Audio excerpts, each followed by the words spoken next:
ಕೌಟಿಯವರು ಯಾವ ತರ ಇದು ಮಾಡಿದ್ರಿ? ನಮಗೆ ಬಹಳ ಸಂತೋಷ ಆಯಿತು.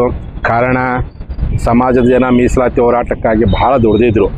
ಅವರೆಲ್ಲ ಅಪೇಕ್ಷೆ, ಅವರೆಲ್ಲ ಬಯಕೆ ಏನಿತ್ತು, ಗುರುಗಳ ಸಮಕ್ಷಮದಲ್ಲಿ ನಾವೆಲ್ಲರೂ ಕೂಡಿ ಸ್ವಾಮಿ ವಿವೇಕಾನಂದರ ಜಯಂತಿ ದಿವಸ ಅಂದರೆ ಜನವರಿ 12ನೇ ತಾರೀಕಿಗೆ ನಾವೆಲ್ಲರೂ ಪಂಚಮುಖ ರುದ್ರಾಕ್ಷನ ಹಾಕಿ ಪಂಚಪುಷ್ಪಾರ್ಪಣೆಯನ್ನು 12 JCB ಮೂಲಕ ಮಾಡಬೇಕು ಅಂತೇಳಿ ನಾವೆಲ್ಲ ಅಂದ್ಕೊಂಡಿದ್ದೀವಿ.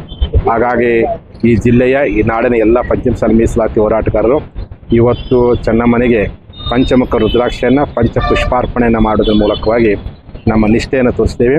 ಆ ಮೂಲಕವಾಗಿ ನಾವು ಇಡೀ ನಾಡಿನ ಸಮಾಜಕ್ಕೆ ಒಂದು ಸಂದೇಶ ಕೊಟ್ಟೇವೆ.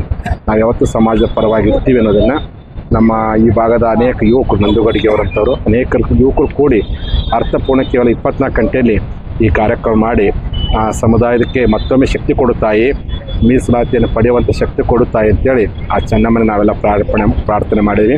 ಕಾರಣ 9ನೇ ತಾರೀಕು ಸಮಾಜ ಬಾಂಧವರೆಲ್ಲರೂ ಕೂಡಿ ಚೆನ್ನಮ್ಮನ ಮೂರ್ತಿ ನಿರ್ಮಾಣ ಮಾಡಿದರು. ಆ ಮೂರ್ತಿ ಸರ್ಕಾರ ಜಾಗ ಕೊಟ್ಟಿತ್ತು.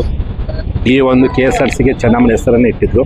ಹಾಗಾಗಿ ಕರ್ನಾಟಕ ಸರ್ಕಾರದ ಅದಕ್ಕೆ ಕಾರಣೀಕರ್ತರಾಗಿರ್ತಕ್ಕಂಥ MB ಪಾಟೀಲ್ ಅವರಿಗೆ ನಾವು ಅಭಿನಂದನೆ ಸಲ್ಲಿಸಲೇಬೇಕಾಗತ್ತೆ. ಅದರೊಂದಿಗೆ ರಾಮಲಿಂಗಾರೆಡ್ಡಿ ಅವರಿಗೆ ಅಭಿನಂದನೆ ಸಲ್ಲಿಸಬೇಕಾಗತ್ತೆ. ಮತ್ತು ಈ ಒಂದು ಚೆನ್ನಮ್ಮನ ಉತ್ಸವ ಮಾಡಲಿಕ್ಕೆ ಅನೇಕ ಮಹಾನ್ ವ್ಯಕ್ತಿಗಳು ಭಾಳ ವರ್ಷ ಪ್ರಯತ್ನ ಪಟ್ಟಿದ್ದಾರೆ. ಅವರೆಲ್ಲರನ್ನೂ ಶ್ರೀಪೀಠ ಈ ಮೂಲಕ ಅಭಿನಂದನೆ ಸಲ್ಲಿಸುತ್ತೆ. ಒಟ್ಟಾರೆ 9 ತಾರೀಕಿಗೆ ಸರ್ಕಾರ ವತಿಯಿಂದ ನಾಮಕರಣ ಅನಾವರಣ ಆಗಿದ್ದು ಮತ್ತು ಚೆನ್ನಮ್ಮ ಮೂರ್ತಿ ಉದ್ಘಾಟನೆ ಆಗಿದ್ದು ನಾವೆಲ್ಲ ನೋಡಿದ್ದೀವಿ. ಇವತ್ತು ಸಮಾಜ ವತಿಯಿಂದ ಚೆನ್ನಮ್ಮನಿಗೆ ಗೌರವವನ್ನು ಪುಷ್ಪಾರ್ಪಣೆ ಮೂಲಕ ಮಾಡಿ ನಮ್ಮ ನಿಷ್ಠೆ ಮತ್ತು ಭಕ್ತಿಯನ್ನು ಈ ಮೂಲಕ ತೋರಿಸ್ಕೊಡ್ತೀವಿ. 9ನೇ ತಾರೀಕು ಗೈರು ಹೊಡೆದಿದ್ರಿ, ಯಾವುದೇ ಕಾರಣಕ್ಕೂ CM ಮೀಸಲಾತಿ ಕೊಡುವವರೆಗೂ ವೇದಿಕೆ ಹಂಚ್ಕೊಳ್ಳಲ್ಲ. ನಮ್ಮದೊಂದು ಮೀಸಲಾತಿ ಹೋರಾಟ ಶುರುವಾದಾಗಿಂದ ಇಲ್ಲಿವರೆಗೂ ನಾವಾಗಿರ್ಬೋದು, ನಮ್ಮ ಹೋರಾಟ ಸಮಿತಿ ಎಲ್ಲ ಪದಾಧಿಕಾರಿಗಳು ಒಂದು ಸಂಕಲ್ಪನ ಮಾಡ್ತಾ ಬಂದಿದ್ದೀವಿ. ಏನೇ ಮೀಸಲಾತಿ ಚಳವಳಿ ನಡೆಯುವಂಥ ಸಂದರ್ಭದಲ್ಲಿ ಯಾವ ಸರ್ಕಾರಗಳು ನಮಗೆ ಸ್ಪಂದನೆ ಮಾಡಲ್ವೋ ಅಂಥವರ ಅವಧಿ ಇರೋವರೆಗೂ ಯಾವುದೇ ಕಾರಣಕ್ಕೂ ವೇದಿಕೆ ಹಂಚ್ಕೋಬಾರ್ದು ಅಂತೇಳಿ ಯಡಿಯೂರಪ್ಪನವರು ಸರ್ಕಾರ ಇದ್ದಾಗೂ ಆ ಒಂದು ಪ್ರಯತ್ನ ಮಾಡಿದ್ವಿ. ನಂತರ ಮಾನ್ಯ ಮುಖ್ಯಮಂತ್ರಿ ಸಿದ್ದರಾಮಯ್ಯ ಸರ್ಕಾರ ಇದ್ದಾಗೂ ಸಹ ಯಾಕಪ್ಪ ಎಲ್ಲಿ ಅವರಿಗೆ ನಮಗೆ ಸ್ಪಂದನೆ ಸಿಗಬೇಕಾದ ಸ್ಪಂದನೆ ಸಿಕ್ಕಿಲ್ಲ. ಹಾಗಾಗಿ ಅವತ್ತಿನ ಹೋರಾಟದಲ್ಲಿ ಸಾವಿರಾರು ಜನ ನೊಂದಿದ್ರು, ಬೆಂದಿದ್ರು, ಕೈಕಾಲು ಮುಡ್ಕೊಂಡಿದ್ರು.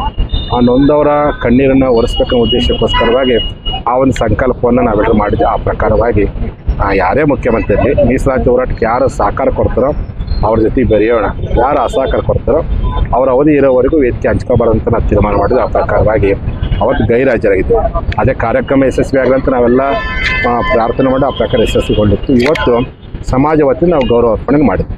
JCB ತರು ಅಂದ್ರೆ ಬಸನಗೌಡ ಪಾಟೀಲ್ ಒಂದು ಕಡೆ JCB ಪಾರ್ಟಿ ಕಟ್ಟನೆ ಇರ್ತಾರೆ. ಇವತ್ತು ಚೆನ್ನಮ್ಮನ ಮೂರ್ತಿಗೆ JCB ಮುಖಾಂತರ ಪುಷ್ಪಾರ್ಚನೆ ಮಾಡಿದ್ರಿ. ಏನಿದು ಯತ್ನಾಳ್ ಪಾರ್ಟಿಗೆ ಒಂದು ಸಂದೇಶ ಅಂತಲ್ಲ, ಜನವರಿ 12ನೇ ತಾರೀಕು ಇವತ್ತು 12 JCB ಮೂಲಕ, ಯಾಕೆ ಇಡೀ ರಾಜ್ಯಾದ್ಯಂತ JCB ಬಗ್ಗೆನೇ ಎಲ್ಲ ಕಡೆ ಸದ್ದು ಕೇಳ್ತಾ ಇದೆ ಅಂತ.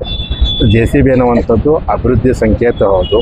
ಹಾಗಾಗಿ ಯಾರು ಅಕ್ರಮವಾಗಿ ಕೆಲಸ ಮಾಡಿದಾರೋ ಅಂಥವ್ರ ತೆರವುಗಳ ಸಂಕೇತ ಅಂತೇಳಿ ಅದನ್ನು ಮಿಷನ್ ಕಂಡಿಡಿದ್ದಾರೆ. ಆ ಪ್ರಕಾರವಾಗಿ ಅಂಥ JCBಯನ್ನು ಸಮಾಜಮುಖಿಗೊಳಿಸುವಂಥ ಹಿನ್ನೆಲೆ ಒಳಗೆ JCBಯಿಂದನೇ ಪುಷ್ಪಾರ್ಪಣೆ ಮಾಡಬೇಕು ಅಂತೇಳಿ ಮತ್ತು ವಿಜಯಪುರ ಜಿಲ್ಲೆ ಜನರಿಗೆ JCB ಮೇಲೆ ಭಾಳ ಪ್ರೀತಿ ಅಂತ. ಹಾಗಾಗಿ ಆ ಪ್ರೀತಿಯನ್ನು ಈ ಮೂಲಕ ಇವತ್ತು ಅಭಿವ್ಯಕ್ತಿಗೊಳಿಸಿದ್ದಾರೆ.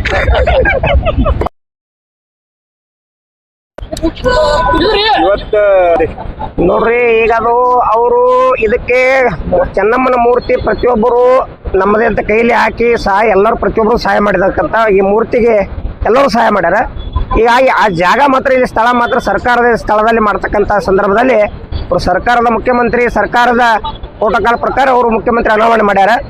ನಾವು ಸರ್ಕಾರದ ಯಾವುದೇ ಒಬ್ಬರು ಉಸ್ತುವಾರಿ ಸಚಿವರಾಗಿ ಮಾಡಲಿ, DCM ಅವರು ಉಪಮುಖ್ಯಮಂತ್ರಿಗಳೇ ಮಾಡಲಿ, ಆದರೆ ಮುಖ್ಯಮಂತ್ರಿಗಳು ಬ್ಯಾಡ ಅಂತ ಈ ವಿಚಾರ. ಯಾಕಂದ್ರೆ ಈಗಾಗಲೇ ಕಳೆದ ಡಿಸೆಂಬರ್ 2024ರಂದು ನಾವು ಮೀಸಲಾತಿ ಕೇಳುವ ಸಂದರ್ಭದಲ್ಲಿ ನಮ್ಮ ಮೇಲೆ ಲಾಠಿ ಚಾರ್ಜ್ ಮಾಡಿಸಿ, ಆಮೇಲೆ ನಮ್ಮ ಮೇಲೆ ಕೇಸ್ಗಳು ಮಾಡಿಸಿ ಹೀಗಾಗಿ ಮಾಡಿದ್ರು. ಈಗ ಅದೇ ವಿರೋಧವಾಗಿ ನಮ್ಮ ಭಾವನೆಗೆ ಧಕ್ಕೆ ಉಂಟಾಗಿತ್ತು. ನಾವು ಸ್ವಾಭಿಮಾನಿ ನಾವು, ಹೀಗಾಗಿ ನಾವು ಮುಖ್ಯಮಂತ್ರಿಗಳನ್ನು ಬೇಡ ಅಂತೇಳಿ ಒತ್ತಾಯ ಮಾಡಿದೇವಿ, ಹೋರಾಟಕ್ಕೂ ಅಣಿಯಾದೇವಿ. ಆದರೆ ನಮ್ಮ ಹೋರಾಟವನ್ನು ಜಿಲ್ಲಾಡಳಿತ ಹತ್ತಿಕ್ತು. ಹೀಗಾಗಿ ನಾವು ಅವತ್ತು ಹೋರಾಟ ಹತ್ತಿಕ್ಕಿದ್ರು ಕೂಡ ನಾವು ಧೃತಿಗಳಿಲ್ಲ. ಇವತ್ತು ಜನವರಿ 12ರಂದು ನಾವೆಲ್ಲರೂ ಮಾನ್ಯ ಪೂಜ್ಯ ಪ್ರಥಮ ಜಗದ್ಗುರುಗಳು ಲಿಂಗಾಯತ ಪಂಚಮಸಾಲಿ ಸಮಾಜದ ಬಸವಜಯ ಮೃತ್ಯುಂಜಯ ಮಹಾಸ್ವಾಮೀಜಿಯವರು, ನಗರ ಶಾಸಕರಾದ ಬಸನಗೌಡ ಪಾಟೀಲ್ ಯತ್ನಾಳ್ ಅವರ ಆದಿಯಾಗಿ ಹಾಗೂ ದೇವರಪುರಿ ಶಾಸಕರಾಗಿರ್ಬೋದು, ಬೇರೆ ಬೇರೆ ಹಲವಾರು ಮುಖಂಡರುಗಳು ಬಂದರು. ಇವತ್ತು ಸಾವಿರಾರು ಸಮಾಜ ಆಗಿರ್ಬೋದು, ಬೇರೆ ಬೇರೆ ಸಮಾಜದ ಜನರು ಬಂದರು. ಎಲ್ಲರನ್ನು ತಗೊಂಡು ಪಂಚಮುಖಿ ಅಂದರೆ ಪಂಚಮುಖಿ ರುದ್ರಾಕ್ಷಿಯ ಮೂಲ ಹಾರ ಹಾಕುವ ಮೂಲಕ ನಾವು ಚೆನ್ನಮ್ಮ ಒಬ್ಬ ಪ್ರತಿಭೆ ಅಂತ ಹೇಳ್ಬೋದು. ನಾನು ಪ್ರಾಚೀನ ಭಾರತದ ಇತಿಹಾಸವನ್ನು ನೋಡಿದಾಗ ಭಾರತ ದೇಶ ಬ್ರಿಟಿಷರ ಬರೋಕ್ಕಿಂತ ಮುಂಚೆ ರಾಜರ ಆಳ್ವಿಕೆ ಮಾಡುತ್ತಿರುವಂಥ ಕಾಲ. ಆ ಬ್ರಿಟಿಷರು ಬಂದರು, ಬೇರೆ ಬೇರೆ ಪದ್ಧತಿ ಮುಖಾಂತರ ನಮ್ಮ ಸಂಪೂರ್ಣ ದೇಶವನ್ನು ಕಸ್ಕೊಳ್ಳೋ ಪ್ರಯತ್ನ ಮಾಡಿದರು. ಆ ಒಂದು ಸಂದರ್ಭದಲ್ಲಿ ನಮ್ಮ ಪಂಚಮಸಾಲಿ ಸಮಾಜದ ವೀರ ಮಹಿಳೆ ಕಿತ್ತೂರು ರಾಣಿ ಚೆನ್ನಮ್ಮ ಬ್ರಿಟಿಷರ ವಿರುದ್ಧ ಹಗಲಿರುಳು ಹೋರಾಟ ಮಾಡಿ ಒಂದು ಇತಿಹಾಸವನ್ನು ನಿರ್ಮಾಣ ಮಾಡಿದಂತಹ ಮಹಿಳೆ. ಆ ಒಂದು ಮಹಿಳೆ ಹೆಸರಿನಲ್ಲಿ ನಮ್ಮ ವಿಜಯಪುರ ನಗರದಲ್ಲಿ ಒಂದು ನಾಟಕ ಥಿಯೇಟರ್ ಇತ್ತು. ಆ ನಾಟಕ ಥಿಯೇಟರನ್ನು ಮುಚ್ಚುವಂಥ ಕೆಲಸ ಮಾಡಿದ್ರು ಅಥವಾ ಕಾರಣದ ಕೈಗೊಳ್ಳು ಮಾಡಿದ್ರು ಗೊತ್ತಿಲ್ಲ. ಅದು ಒಂದು ನಾಟಕ ಥಿಯೇಟರ್ ನಾವು ಸಣ್ಣಾಗಿದ್ದಾಗ ಬಿಜಾಪುರ ಬಂದ್ರೆ ನಾನು 18 ವರ್ಷ ಇತ್ತು, ಮೂಲತಃ ಮಹಾರಾಷ್ಟ್ರದವ್ರು ಇದ್ರು ಕೂಡ. ನಾನು ನಾಟಕ ನೋಡ್ಬೇಕಾದ್ರೆ ಇಲ್ಲಿ ಕಿತ್ತೂರು ರಾಣಿ ಚೆನ್ನಮ್ಮ ರಂಗಮಂದಿರಕ್ಕೆ ಬರ್ತಾ ಇದ್ದೆ. ಆದರೆ ಇವತ್ತು ನಿನ್ನೆ ನಾವು ವಕೀಲ್ ನಮ್ಮ ಮಾವನರಿಗೆ ಅಂದೆ ನಾನು, ಯಾಕಂದ್ರೆ ಈಗ ಮೂರ್ತಿ ಮಾತ್ರ ನೀವು ಸ್ಥಾಪನೆ ಮಾಡಿರೋ ಹೋರಾಟಗಾರಾಗಿ ಮುಂದಿನ ದಿನಮಾನಗಳಲ್ಲಿ ನಾಟಕ ಥಿಯೇಟರ್ ಓಪನ್ ಆಗಬೇಕು, ಅದು ಪುನಃ ಪ್ರಾರಂಭ ಮಾಡಬೇಕು. ಕಿತ್ತೂರು ರಾಣಿ ಚೆನ್ನಮ್ಮ ಯಾವಾಗಲೂ ಅಜರಾಮರ. ಆ ಒಂದು ಹೆಸರು ಒಂದು ನಾಟಕ ಥಿಯೇಟರ್ ಇರ್ಬೋದು, ಒಂದು ಐತಿಹಾಸಿಕ ನಗರ ವಿಜಯಪುರದಲ್ಲಿ ನಮ್ಮ ಕಿತ್ತೂರು ರಾಣಿ ಚೆನ್ನಮ್ಮ ಅಥವಾ ಪಂಚಮಸಾಲಿ ಸಮಾಜ ಎಲ್ಲ ಸಮಾಜ ಜೊತೆಗೆ ನಮಗೂ ಕೂಡ ಮೀಸಲಾತಿ ಸಿಗಬೇಕು ಅಂತೇಳಿ ನಾ ಈ ಸಂದರ್ಭದಲ್ಲಿ ಕೇಳ್ಕೊತೇನೆ.